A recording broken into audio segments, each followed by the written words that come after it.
Un ancien ingénieur de Red Bull renonce à la Formule 1 en raison de la faible rémunération. Ah! Ah! Va dire ça à Newey, du coup. L'ancien ingénieur Red Bull, Blake Insley, a déclaré la faiblesse des salaires en Formule 1, notamment par rapport au WEC. Il affirme que certains ingénieurs de la F1 gagnent moins que ce qu'offre un poste à temps partiel dans le WEC, ce qui met en évidence une disparité majeure, malgré les immenses ressources financières de la Formule 1. Ça, c'est étonnant. En fait, il y a un seul ingénieur qui gagne une fortune, Newey, et les autres, ils gagnent peanuts, quoi.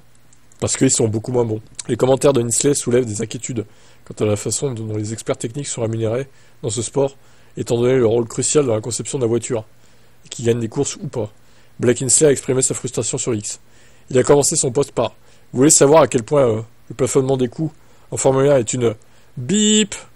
Je viens d'avoir une conversation informelle avec un recruteur au sujet de la poste d'ingénieur de course en F1. Leur salaire maximum était inférieur à ce que je gagnais l'année dernière en tant qu'ingénieur de la performance en temps partiel en WEC dans une équipe LMDH. Pourquoi les patrons d'équipe ne plaident-ils pas davantage en faveur d'une augmentation du plafond des coûts pour tenir compte de l'augmentation du coût de la vie et de l'inflation? Oh oui, parce que les équipes qui sont rentables.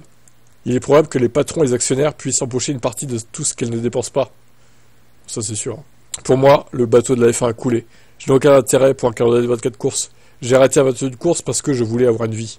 Je suis en train de boire dans un tuyau d'arrosage en apprenant les courses d'endurance. Et j'adore ça.